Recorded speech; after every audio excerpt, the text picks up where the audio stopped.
Anak-anakku, anak-anakku sekalian, pernahkah kalian berpikir mengapa suatu benda bisa bergerak? Dan kira-kira apa yang menyebabkan benda dapat bergerak? Apakah lingkungan di sekitar benda juga dapat mempengaruhi gerak benda tersebut?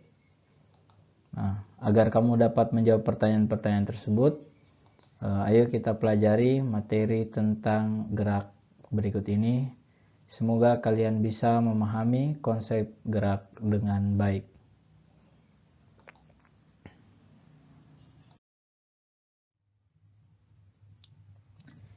Sebelumnya saya mengajak kita semua untuk selalu bersyukur kepada Allah Subhanahu wa taala. Karena berkat anugerah tangan dan kaki yang diberikan oleh Allah, dengan tangan kita dapat dengan mudah mengambil barang-barang yang kita butuhkan.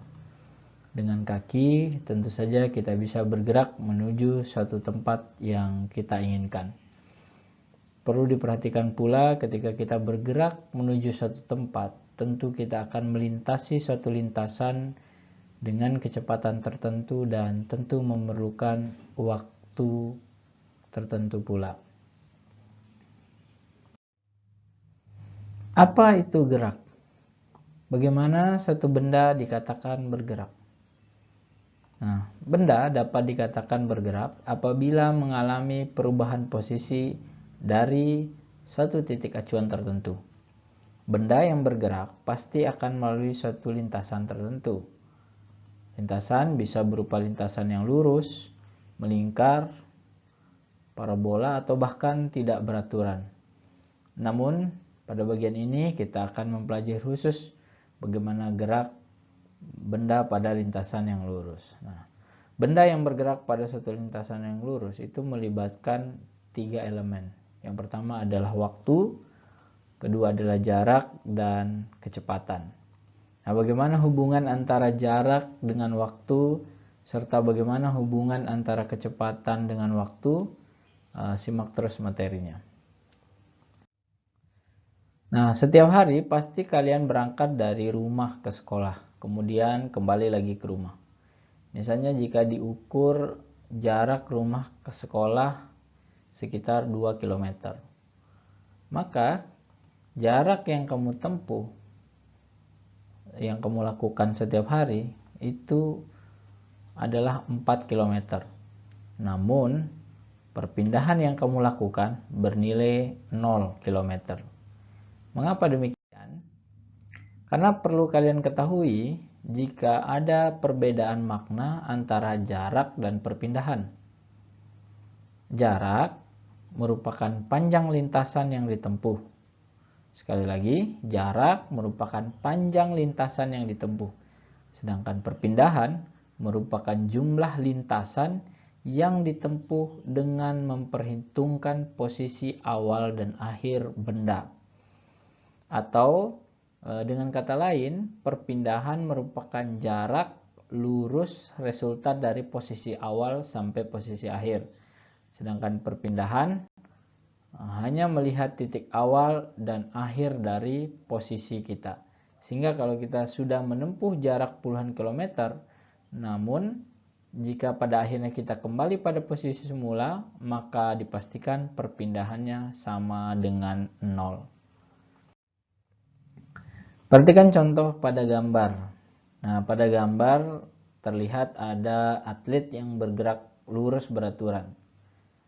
Ia mampu menempuh jarak 30 meter dalam waktu 6 sekon atau 6 detik.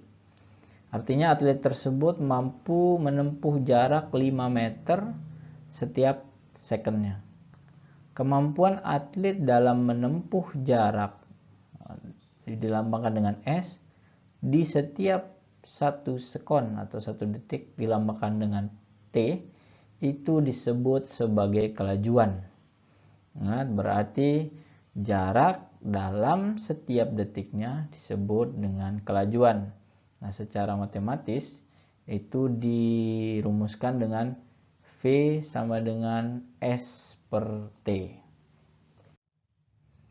Lalu bagaimana mengukur kelajuan itu sendiri? Misalnya, bagaimana cara mengukur kecepatan kendaraan bermotor?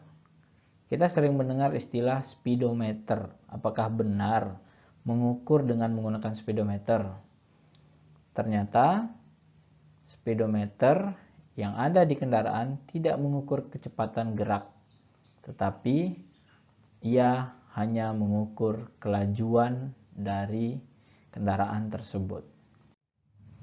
Nah, perlu diperhatikan, angka yang ditunjukkan pada speedometer selalu berubah-ubah. Ini tergantung waktu pada saat itu speedometer menunjukkan kelajuannya berapa. Ya, hal ini juga menunjukkan bahwa kelajuan sesaat dari mobil yang sedang bergerak. Nah, kira-kira berdasarkan pernyataan tersebut dari gambar, coba tentukan kelajuan sesaat mobil pada saat 2 sekon atau 2 detik, 4 sekon atau 4 detik, dan 8 sekon atau dalam 8 detik.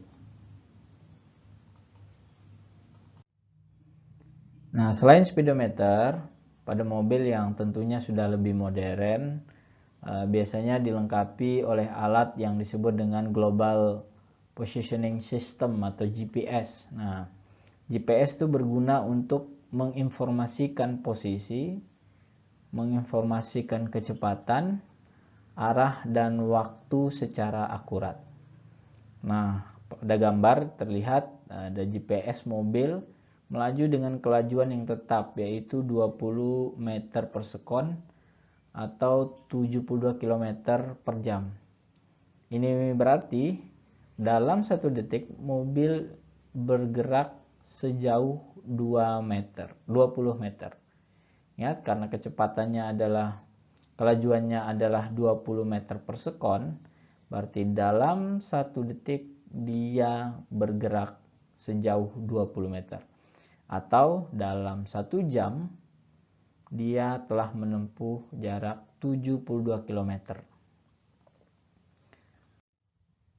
Nah, perlu juga diingat jika kelajuan itu mengukur jarak tempuh, jarak tempuhnya, kalau kelajuan sekali lagi mengukur jarak tempuhnya, sedangkan kecepatan mengukur perpindahan bendanya.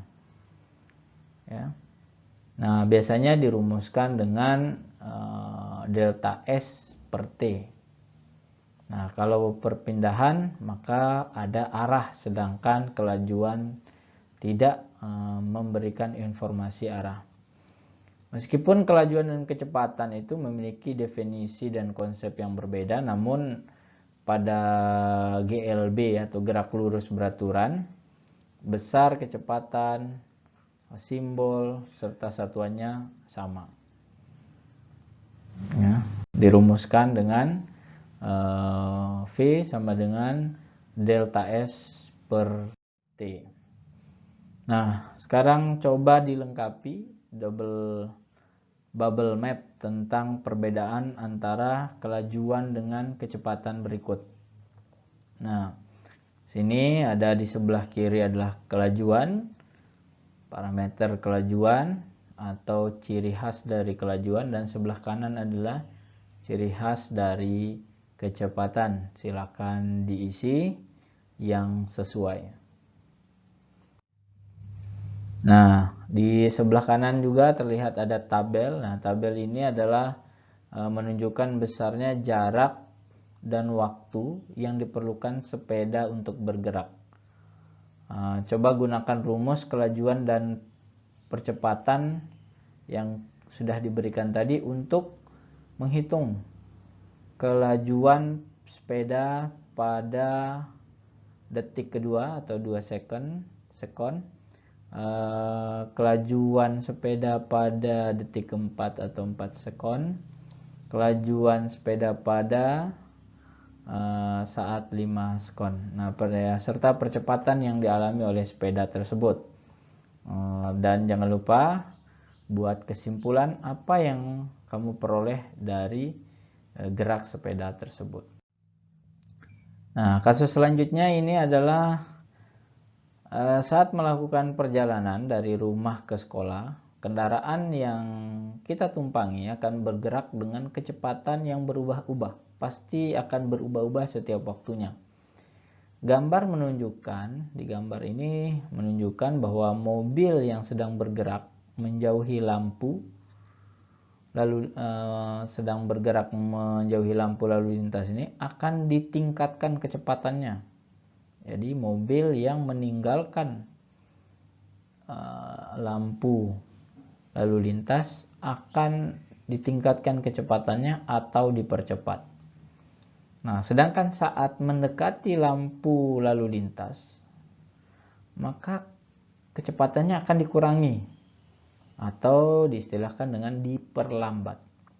Nah, percepatan atau perlambatan mobil tersebut itu dikenal dengan percepatan atau perlambatan mobil tersebut dengan mudah dapat diamati dari adanya perubahan kelajuan mobil yang ditunjukkan oleh jarum speedometer atau angka yang muncul pada GPS kalau mobil atau kendaraan itu menggunakan GPS. Secara matematis, percepatan dapat dirumuskan dengan A sama dengan delta V per delta T, dengan A sendiri adalah percepatan yang satuannya adalah meter per sekon kuadrat, delta V-nya adalah perubahan kecepatan, satuannya adalah meter per sekon, delta T adalah perubahan waktu dalam detik atau dalam sekon, VT adalah kecepatan akhir, di satuannya adalah meter per sekon, dan V0 kecepatan awal, satuannya meter per sekon kuadrat. Sekian, selamat mengerjakan tugas. Jadi silakan dipilih satu dari sekian banyak pertanyaan dalam video ini. Kerjakan dengan fokus dan serius, insya Allah akan menjadi lebih mudah. Assalamualaikum warahmatullahi wabarakatuh.